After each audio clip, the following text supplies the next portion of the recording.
El sol del mediodía caía a plomo sobre el Parque del Retiro de Madrid. Los árboles centenarios proyectaban sombras tenues sobre el suelo de piedra irregular, y el calor hacía vibrar el aire en ondas invisibles. Era uno de esos días de agosto en los que incluso los turistas más entusiastas buscaban refugio a la sombra, con sus botellas de agua sudando tanto como sus rostros quemados por el sol. En el corazón del parque, cerca del lago donde las barquitas se deslizaban perezosamente, había un banco de madera, un banco común y corriente, de color verde oscuro, con la pintura descascarillada en algunos puntos, revelando capas de colores antiguos, como cicatrices del tiempo. Nada especial, salvo la vista. Desde allí, se veía perfectamente el monumento a Alfonso XII, con sus majestuosas columnas reflejadas en las tranquilas aguas. Sentado en ese banco, había un hombre viejo, muy viejo. Le temblaban ligeramente las manos, mientras sostenía un trozo de pan duro, cuyas migas caían sobre su gastado abrigo de tweed, completamente inadecuado para el calor sofocante. Su rostro era un mapa de profundas arrugas, cada una contando una historia que nadie más se molestaba en preguntar. Sus ojos, sin embargo, aún brillaban con sorprendente claridad, azules como el cielo castellano en pleno invierno. No molestaba a nadie, simplemente se sentaba allí, alimentando a las palomas que se reunían a sus pies, en una nube gris de plumas, y arrullándolas. De vez en cuando, sonreía a los niños que pasaban corriendo, persiguiendo pelotas o pompas de jabón. An anciano invisible, de esos que las grandes ciudades producen a miles. Pero Isdea, alguien lo vio, y decidió que no debía estar allí. El sonido de los tacones llegó primero en tap tap tap tap en rítmico, impaciente, agresivo, el sonido de alguien caminando como si el mundo estuviera a punto de abrirse ante ellos. Las palomas alzaron el vuelo antes de que ella se acercara, como si percibieran el peligro en el aire. Victoria Sandoval de Mendoza tenía 42 años, pero se gastó una fortuna intentando aparentar 30. Su rostro era una máscara perfecta de botox y rellenos, tan estirado que apenas podía expresar emociones reales. Sus labios, inflados al extremo, eran de un rojo intenso, que combinaba con sus uñas largas y afiladas. Llevaba un vestido blanco de Chanel, auténtico, se aseguraba de decirle a cualquiera que se encontrara a 3 metros a la redonda, y un bolso Birkin de Herm, ese que costaba más de lo que mucha gente gana en un año. Se detuvo frente al banco, impidiéndole el paso del sol al anciano. Su sombra cayó sobre él como una nube de tormenta. «Tienes que salir de aquí», dijo sin rodeos. Su voz era fina, metálica, con ese refinado acento madrileño que las clases altas cultivan como insignia de honor. Inmediatamente el anciano levantó lentamente la vista, parpadeando ante la luz. Por un instante pareció no entender. Su ceño fruncido se contrajo en confusión. «Disculpe, señora», su voz era débil y áspera, como papel de lija sobre madera vieja. «Me oíste perfectamente». Victoria se cruzó de brazos, con el bolso balanceándose en el codo. «Voy a sentarme aquí con mis amigos, y estás arruinando la vista por completo». A su alrededor, otras 3 mujeres observaban la escena con sonrisas nerviosas. Todas vestían de forma similar en ropa de diseñador, joyas discretas pero caras, con ese aire de alguien que nunca se había preocupado por el dinero. Intercambiaron miradas, algo incómodas, pero ninguna dijo nada. Después de todo, Victoria era la líder del grupo, la que pagaba los almuerzos caros, la que tenía los contactos adecuados. «Yo solo estoy sentado, señora», murmuró el anciano con la voz ligeramente temblorosa. «No molesto a nadie, me está molestando muchísimo». La voz de Victoria se alzó. Algunos transeúntes empezaron a aminorar la marcha, curiosos. «Mírate, esa ropa sucia, ese olor. Es asqueroso. Deberías estar en un refugio, no aquí, arruinando el parque para la gente decente». El rostro del anciano se sonrojó. Sus manos apretaron el trozo de pan hasta que se desmenuzó en pedacitos. Durante un largo rato, no dijo nada. Simplemente miró al suelo, como si pudiera desaparecer si se quedaba lo suficientemente callado. «Por favor, señora», dijo finalmente, con la voz casi en un susurro. «Es solo un banco. Hay espacio para todos. Yo decido dónde hay espacio», gritó Victoria. Su rostro perfecto se contorsionó en una caricatura de rabia, con las venas abultándose en su delgado cuello. «¿Sabes cuánto pago de impuestos? ¿Cuánto contribuyo a esta ciudad? Este parque se mantiene con mi dinero, y no voy a arruinarme la tarde por culpa de un mendigo apestoso. Las últimas palabras resonaron por el parque. Ahora se formaba una pequeña multitud. Turistas con cámaras, madres con cochecitos, adolescentes con sus teléfonos ya apuntando, grabando. El teatro público siempre atrae público. Una amiga de Victoria, una mujer rubia decolorada llamada Mercedes, le tocó ligeramente el brazo. Vicky, quizá no sea necesario. Cállate, Mercedes. Victoria apartó la mano bruscamente. Sus ojos no se apartaron del anciano, fijos en él, como un halcón que observa a un ratón. Estoy harta de ver a esta gentuza apoderándose de nuestra ciudad, siempre mendigando, siempre causando problemas, siempre estorbando. Dio un paso adelante. El anciano intentó encogerse aún más en el asiento, con la espalda encorvada presionada contra el respaldo de madera. Sal de aquí, susurró Victoria, a centímetros del suyo. El perfume caro que llevaba, Chanel Nota 5 por supuesto, se mezclaba con el aroma del miedo y la humillación. Ahora cuando el anciano no se movió, paralizado por algo entre la vergüenza y el terror, Victoria hizo lo impensable. Ella pateó. No fue un suave empujón con el pie. Fue una verdadera patada en la punta de su tacón Louboutin de 1000 euros. Golpeó la espinilla del anciano con tanta fuerza que lo hizo gemir de dolor. Se estremeció instintivamente. Se llevó las manos a la pierna herida. Dije sal. Otra patada, esta vez más fuerte. El tacón de aguja dejó una marca roja en la piel fina y moteada del anciano. La multitud jadeó al unísono. Varias personas comenzaron a protestar, pero desde lejos, sin acercarse. Al igual que los amigos de Victoria, parecían atrapados entre la indignación y el miedo a verse involucrados. Por Dios, Vicky. Mercedes finalmente tuvo el coraje de intervenir, agarrando firmemente el brazo de Victoria. ¡Para! ¡Están grabando! Victoria se detuvo, mirando a su alrededor por primera vez. Vio los teléfonos apuntándola.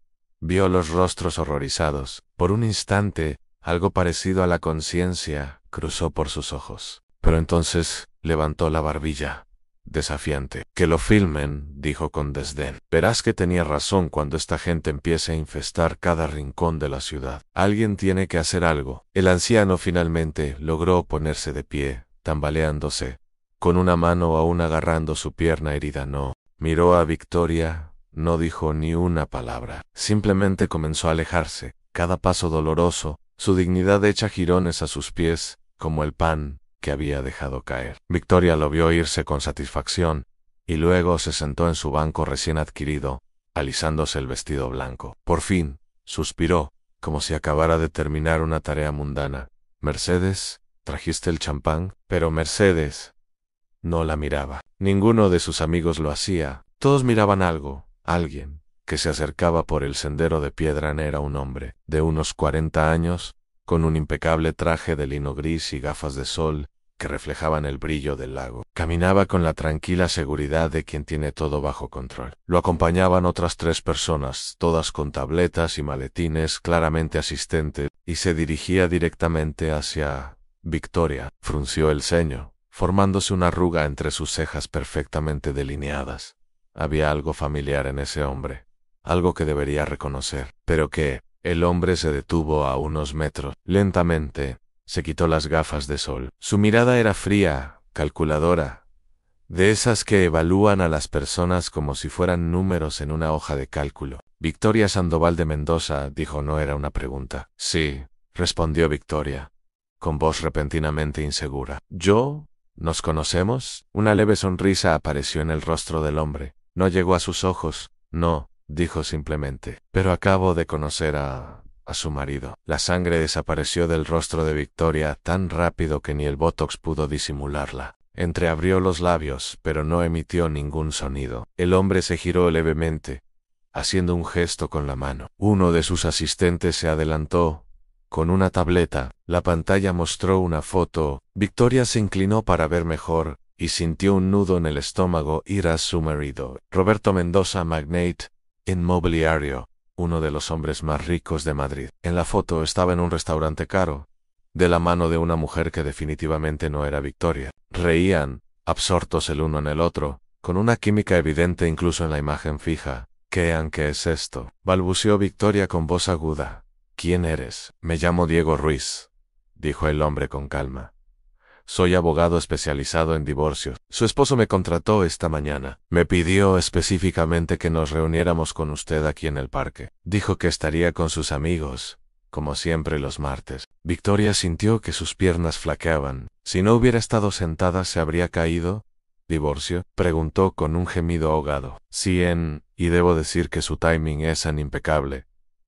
Diego Ruiz señaló a las personas que seguían grabando con sus teléfonos, sobre todo teniendo en cuenta el espectáculo que acaban de dar. Agredir a una persona mayor en público, eso facilitará mucho la negociación del acuerdo prenupcial. ¿Acuerdo prenupcial?, susurró Victoria, mientras la realidad empezaba a superar la conmoción. Pero nosotros tienen un acuerdo prenupcial muy específico, continuó Diego con voz clínicamente profesional, una cláusula de moralidad para ser exactos. Si alguna de las partes es sorprendida, incurriendo en un comportamiento público vergonzoso o delictivo, pierde todo derecho a compensación económica en el divorcio. Su esposo insistió mucho en esta cláusula cuando se casaron. ¿Lo recuerda? Victoria lo recordaba. Recordaba haberse reído de ella, pensando que la estaba protegiendo de él.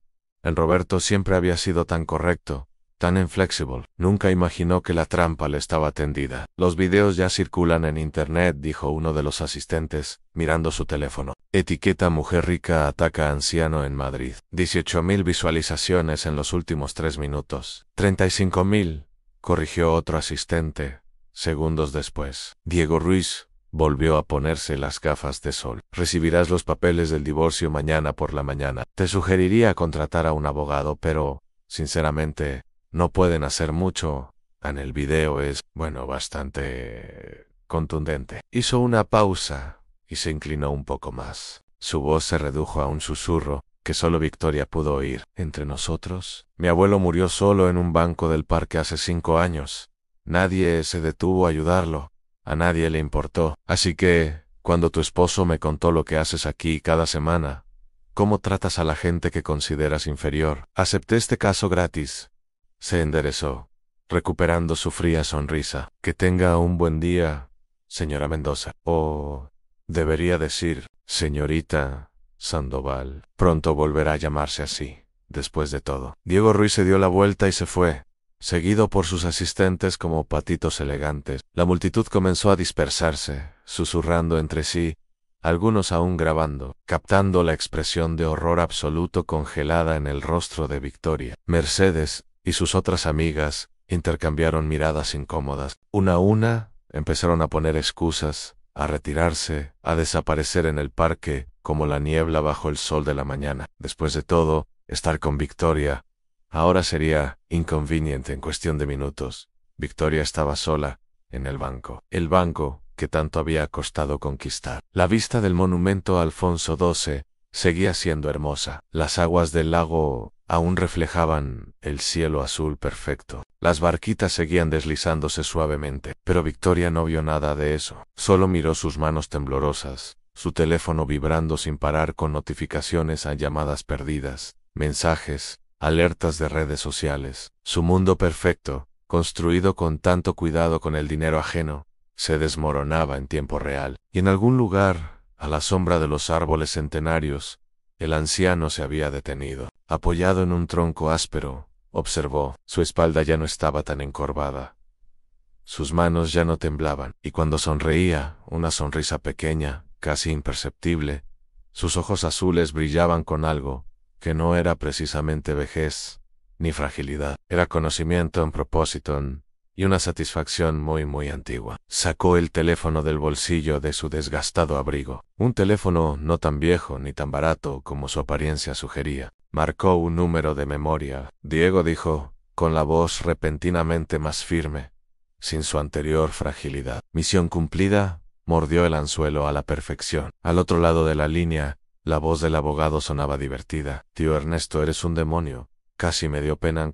Ernesto, si es que ese era su nombre, miró a Victoria, que seguía sentada sola en el banco, devastada. Llevaba años destrozando la vida de su primo, humillándolo en público, gastando su dinero, tratando a todos a su alrededor como basura.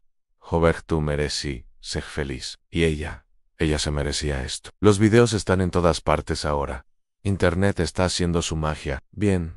Ernesto colgó el teléfono y lo guardó. Se alisó el abrigo gastado, sacudiéndose unas migajas imaginarias. Por un momento, contempló el cielo azul de agosto, sintiendo el cálido sol en el rostro. Entonces, empezó a caminar, no con la fragilidad de antes, sino con paso firme y decidido. Tenía una cita para almorzar con su sobrino Roberto y la encantadora mujer a la que amaba de verdad. Había mucho que celebrar. Detrás de él, Victoria finalmente rompió a llorar. Lágrimas manchadas de rímel cayeron sobre su vestido blanco de Chanel, manchándolo como tinta sobre papel. Y el parque, indiferente al drama humano, como siempre lo había sido a lo largo de los siglos, continuó su pacífica existencia. Los árboles susurraban al viento, las palomas regresaron, arrullando suavemente. Un niño rió en algún lugar, y el sonido puro y cristalino resonó sobre el agua. De no ser por Victoria Sandoval de Mendoza, el mundo nunca volvería a ser el mismo. El banco de madera verde oscuro, con su pintura descascarada y su vista privilegiada, había sido el escenario de su caída, y ella ni siquiera sabía que el espectáculo había sido orquestado desde el principio. 3 días después, Victoria se despertó en un apartamento que no reconocía. No era el apartamento matrimonial de 300 metros cuadrados con vistas a la Gran Vía. Noan, este era pequeño, quizá de 60 metros cuadrados, con muebles que jamás habría elegido, y un ligero olor a humedad que le revolvía el estómago. La luz de la mañana se filtraba por unas cortinas baratas, y el ruido del tráfico era ensordecedor. Había dormido en el sofá. Ni siquiera tuvo fuerzas para encontrar su habitación. Los últimos 3 días habían sido una neblina de abogados, papeles, cámaras de noticias, y sobre todo, silencio. El silencio ensordecedor de un teléfono que antes sonaba sin parar, y ahora estaba muerto en bloqueado, tan cancelado en invisible, su reflejo en el espejo manchado del baño, era irreconocible. Su cabello, perfectamente peinado, estaba despeinado. El maquillaje corrido de hacía 3 días le había dejado manchas oscuras bajo los ojos, y algo más había cambiado. Algo en su mirada. La arrogancia se había desvanecido, reemplazada por algo que nunca pensó que vería en sí misma. A miedo, el teléfono vibró. Era uno de los pocos números que aún no le habían bloqueado. Era el de su abogado. No Diego Ruiz, obviamente, sino el costoso abogado penalista que había conseguido contratar con el último dinero que tenía a su disposición antes de que Roberto congelara todas sus cuentas. Señora Sandoval, su voz era formal, distante. Incluso él la llamaba de otra manera. Necesito informarle que la fiscalía ha presentado una denuncia formal. Agresión a una persona mayor, con las pruebas en video y cientos de testigos. No hay mucho que podamos hacer aparte de negociar una reducción de la pena.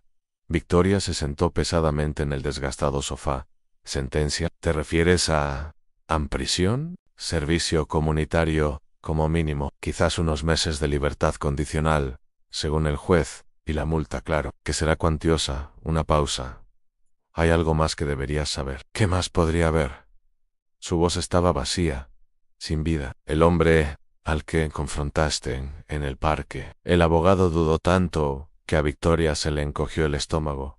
Logramos identificarlo. Ernesto Vidal Mendoza, hermano mayor de tu difunto padre, Roberto Mendoza. El mundo se detuvo. Victoria sintió, como si acabara de caer de un hielo fino a agua helada, que no es un mendigo, señora. Ernesto Vidal Mendoza es profesor emérito de Derecho en la Universidad Complutense, jubilado desde hace 5 años. Viudo, sin hijos propios, pero muy unido a sus sobrinos, sobre todo a Roberto. La voz del abogado era clínicamente neutral, pero Victoria percibió la sentencia entre líneas. Vive en un modesto apartamento en Chambery, por elección propia, no por necesidad. Según testigos, lleva años frecuentando ese banco del parque todos los martes. Lo conocen los guardaparques y los vendedores ambulantes. Muchos lo consideran una especie de figura paterna en la comunidad. Victoria no podía respirar.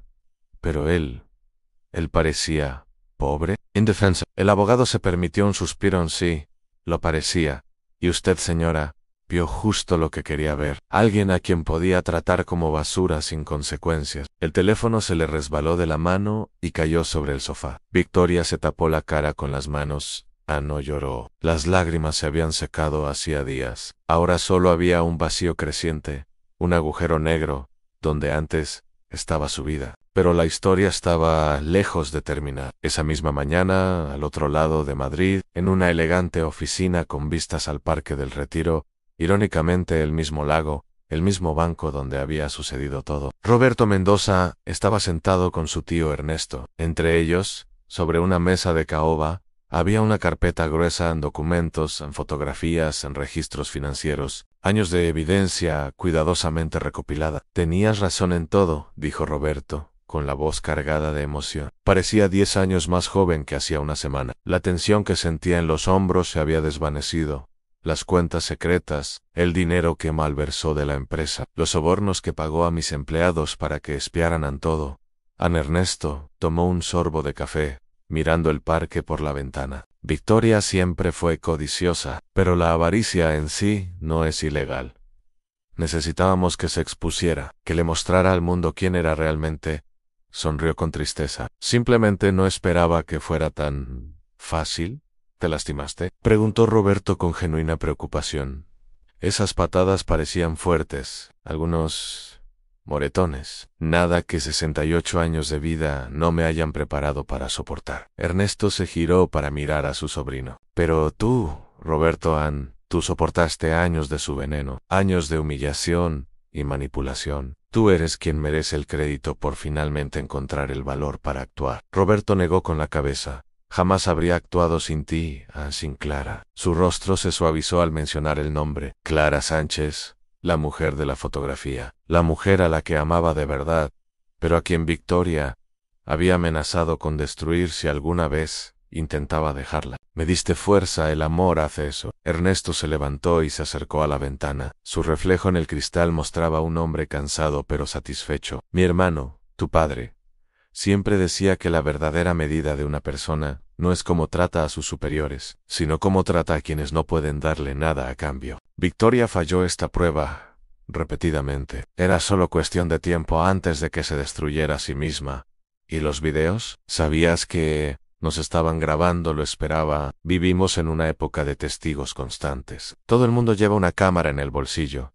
Ernesto se giró, sus ojos azules, tan parecidos a los de su difunto hermano, se encontraron con los de Roberto. Pero aunque no tuviéramos las imágenes, teníamos testigos. Teníamos el momento y teníamos la verdad. La verdad siempre sale a la luz. Hijo mío, siempre llamaron a la puerta. La secretaria de Roberto entró con otra carpeta. Las últimas noticias. Señor Mendoza, dudó Annie. Hay un reportero de El País que quiere una entrevista sobre Victoria, sobre los videos. Roberto intercambió una mirada con Ernesto, quien asintió levemente. Dígales que mañana haré una declaración en breve sin detalles sórdidos. Roberto respiró hondo. Solo diré que mi matrimonio ha terminado, que respeto el proceso legal y que quiero seguir adelante con mi vida. Nada más. La secretaria se fue. El silencio regresó a la oficina. Eres un hombre mejor de lo que ella jamás mereció, dijo finalmente Ernesto. No me siento mejor. Me siento libre. Mientras tío y sobrino hablaban sobre el futuro, sobre Clara, sobre reconstruir la empresa sin la influencia tóxica de Victoria, sobre planes de boda en algún lugar tranquilo, quizás en Asturias, lejos de las miradas indiscretas de Madrid, al otro lado de la ciudad, Victoria estaba teniendo una revelación propia. Había encendido la televisión. Un error. Los canales de noticias seguían cubriendo la noticia, analizando los videos, fotograma a fotograma, trayendo a expertos para debatir sobre el comportamiento de clase y la empatía en la sociedad moderna. Ella era el ejemplo perfecto de lo que no se debe hacer. Pero entonces algo cambió. Comenzó una historia diferente. Un joven periodista de pelo corto y expresión seria estaba en el Parque del Retiro, sentado en el mismo banco. Les habla Sofía Ramírez, informando desde el lugar donde Stress Diet presenciamos un acto de crueldad que conmocionó a nuestra nación. Pero hoy quiero contar el resto de la historia. La historia de Ernesto Vidal Mendoza, el hombre detrás de la víctima. Victoria se inclinó hacia adelante con el corazón acelerado. La pantalla mostraba fotografías antiguas. Ernesto, aún joven, con gafas enormes y una sonrisa tímida, sostenía un diploma. Profesor de Derecho durante 40 años, especialista en derechos humanos, incansable defensor de los más vulnerables de la sociedad. Más fotos en Ernesto, en manifestaciones. Ernesto, en tribunales. Ernesto rodeado de estudiantes que lo adoran. Pero hace 5 años, tras perder a su esposa por cáncer, Ernesto se jubiló. Sus amigos dicen que cambió. Se volvió más tranquilo, más observador. Empezó a ir al parque a diario, con ropa sencilla, alimentando palomas y hablando con las personas sin hogar y marginadas a las que tanto había defendido durante su carrera. La cámara volvió al periodista. Cuando entrevistamos hoy al profesor Vidal, se negó a comentar sobre el incidente con Victoria Mendoza. Pero sí dijo algo interesante, algo que creo que todos deberíamos escuchar. La pantalla cambió a Ernesto. Estaba en el mismo banco, con ropa normal, pero limpia esta vez. Y una chaqueta de tweed, diferente, más nueva. Sus ojos miraban directamente a la cámara. La invisibilidad de los ancianos, los pobres y los marginados, no es accidental, dijo con voz clara y profesional. Es una elección social. Elegimos no ver porque ver nos obligaría a enfrentar nuestros propios defectos, nuestros miedos al envejecimiento, a la pobreza, a la irrelevancia. Victoria Mendoza no me vio como persona porque eligió no hacerlo. Y no está sola en esto. ¿Cuántos de nosotros pasamos junto a alguien necesitado todos los días y simplemente miramos hacia otro lado? Victoria sintió que algo se rompía en su interior. No era ira ni negación, algo más profundo en reconocimiento. El reportaje continuó, pero ella apagó el televisor. El pequeño apartamento quedó en silencio. Solo el lejano sonido del tráfico llenaba el vacío. Por primera vez en su vida, Victoria Sandoval se vio realmente a sí misma, y fue aterrador. En los días siguientes, todo se aceleró. El proceso de divorcio se completó con una rapidez sorprendente, gracias a que Victoria no tenía base legal para impugnarlo. El acuerdo prenupcial era infalible. Dejó el matrimonio con exactamente lo que había traído consigo, nada. Las marcas de lujo que la patrocinaban en redes sociales cancelaron sus contratos. Sus amigos desaparecieron por completo, bloqueándola en todas las plataformas. Incluso su familia, sus padres, a quienes había descuidado durante años, sus hermanos, a quienes había menospreciado, guardó un sorprendente silencio. La sentencia del tribunal fue relativamente leve, 200 horas de servicio comunitario, en una residencia de ancianos, 2 años de libertad condicional y una multa cuantiosa que agotó sus últimos ahorros. Pero el verdadero castigo fue social. Victoria se había vuelto intocable. 3 meses después, una fría mañana de noviembre, Victoria se encontraba en el Asilo San Juan de Dios, una residencia de ancianos a las afueras de Madrid. Sus manos, que nunca antes habían tocado una escoba, estaban ásperas y rojas. Mientras limpiaba el suelo, llevaba el pelo recogido en una sencilla coleta sin maquillaje, sin joyas en solo ella. Disculpe, señorita, ¿podría ayudarme? Victoria levantó la vista. Era una mujer mayor de unos 80 años, delgada como un pájaro, con los ojos nublados por cataratas. Sostenía un vaso de agua con manos temblorosas. Por un instante, solo un instante, Victoria sintió esa vieja irritación, ese impulso de alejarse, de ignorar, de tratar a la mujer como una molestia. Pero entonces, respiró y recordó. Por supuesto, dijo Victoria, con la voz más suave que en años. Dejó la escoba a un lado y ayudó con cuidado a la anciana a sentarse en una silla cercana. ¿Estás bien? ¿Necesitas algo más? La mujer sonrió, una sonrisa dulce y desdentada. Eres muy amable. Gracias. Querida. Algo dentro de Victoria se agitó. No era redención, todavía no, pero quizás era el primer paso hacia ella. Esa noche, al terminar su turno, Victoria salió del albergue y encontró a alguien esperándola. Ernesto Vidal Mendoza estaba apoyado en la pared, leyendo un libro, a la luz de la farola. Victoria se detuvo, con el corazón acelerado. Profesor Vidal levantó la vista y cerró el libro. Señorita Sandoval. Un silencio tenso. El tráfico pasaba. Las hojas secas bailaban en el viento frío.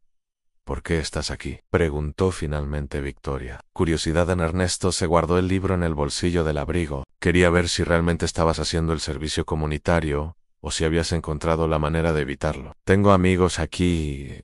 Dicen que vienes todos los días, en que trabajas duro, que tratas a los residentes con respeto. Victoria no sabía qué decir. ¿Puedo preguntarte algo? Ernesto se acercó un paso. ¿Por qué hiciste eso, ese día en el parque? ¿Qué había hecho para merecer tu odio? Victoria miró sus pies. Nada, no habías hecho nada. Su voz era un susurro. Solo estabas allí y deseaba que no estuvieras, porque tu existencia me resultaba incómoda. Para mis planes. Para mi vista perfecta del lago se obligó a mirarlo a los ojos. Nunca te vi como una persona, solo como un obstáculo. En Ernesto asintió lentamente. ¿Y ahora? ¿Ahora lo ves? Ahora Victoria sintió lágrimas. Lágrimas de verdad, no las lágrimas de autocompasión que había derramado los primeros días, sino algo más profundo. Ahora veo demasiado, y es sofocante. Bien, Ernesto sonrió, pero no con crueldad. Era casi paternal. El arrepentimiento debería sofocarnos un poco. Así sabemos que es real. Empezó a alejarse, pero se detuvo. Victoria, ¿puedo darte un consejo que no me has pedido? Ella asintió, incapaz de hablar. No puedes deshacer lo que has hecho. No puedes recuperar la vida que tenías, pero puedes construir algo nuevo. Algo mejor, algo real. Sus ojos azules brillaban en la penumbra. Mi esposa solía decir que no nos definen nuestros peores momentos, sino lo que hacemos después. Demuéstrale la razón. Y luego se fue, desapareciendo en la noche de Madrid, dejando a Victoria sola con sus pensamientos. 6 meses después, Roberto y Clara se casaron en una pequeña ceremonia en Asturias, rodeados únicamente de familiares cercanos y amigos de verdad. Ernesto fue el padrino, por supuesto. En las fotos, todos parecían genuinamente felices. Victoria no fue invitada. No esperaba serlo. Todavía vivía en el pequeño apartamento, y ahora trabajaba como asistente en una oficina de contabilidad, un trabajo humilde que nunca antes habría considerado. Sus horas de servicio comunitario habían terminado, pero seguía yendo al refugio. Una vez a la semana, los jueves, les leía a los residentes, escuchaba sus historias, aprendió sus nombres. Algunas personas la reconocieron. Los videos seguían circulando ocasionalmente, reapareciendo cada vez que alguien necesitaba un ejemplo de comportamiento Karen o privilegio de clase. Aprendió a vivir con la vergüenza, a llevarla como una cicatriz visible. Pero algo cambió lentamente, imperceptiblemente.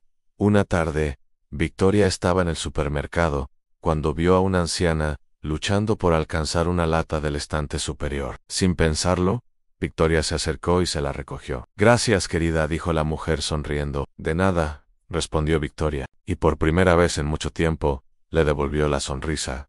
Una sonrisa pequeña y sincera. No fue redención, quizás nunca lo sería, pero fue un comienzo. Y mientras caminaba por las bulliciosas calles de Madrid, pasando junto a los bancos de los parques donde descansaban personas de todas las clases y edades, Victoria se descubrió viéndolos de verdad, no como obstáculos ni adornos, sino como personas, cada una con sus propias historias, luchas y dignidad. La lección más cara que jamás aprendí, pero también lo más valioso. Ansoy Alcides. Y esta historia, susurrada por los viejos muros de España, nos recuerda algo fundamental: en que la empatía no es una debilidad, sino lo único que nos mantiene humanos, que la forma en que tratamos a quienes no pueden darnos nada a cambio revela quiénes somos realmente, y que a veces los mayores castigos no vienen de los tribunales ni de las leyes, sino del espejo, cuando finalmente nos obligamos a mirarnos de verdad. Victoria lo perdió todo ese día en el parque, pero quizás, solo quizás, encontró algo más importante: la oportunidad de convertirse en alguien que valiera la pena ser. ¿Es posible la redención? Dejo esa pregunta para que la consideres. ¿Y tú, qué opinas de esta historia? ¿Victoria merecía una segunda oportunidad? ¿Se excedió Ernesto en su venganza? Deja tu comentario abajo y dime, ¿desde qué ciudad de España estás viendo esto? ¿Madrid? ¿Barcelona? ¿Sevilla? ¿Valencia? Quiero saber desde dónde sigues estas historias que las antiguas murallas insisten en contarme. Si disfrutaste esta historia, si te hizo sentir algo, ira, compasión, reflexión, suscríbete al canal, presiona el botón rojo, porque cada semana te traigo una nueva historia, un nuevo secreto susurrado por piedras antiguas, un nuevo drama que la verdad y el tiempo revelan. Recuerda, las paredes siempre escuchan, y yo siempre escucho lo que tienen que decir. Hasta la próxima, amigos, y sean amables los unos con los otros. Nunca sabemos cuándo nos están observando o cuándo podríamos convertirnos en la próxima historia. La pantalla se funde lentamente a negro, mientras oímos el lejano arrullo de las palomas en un parque, el sonido de Madrid, que continúa su vida indiferente y eterno.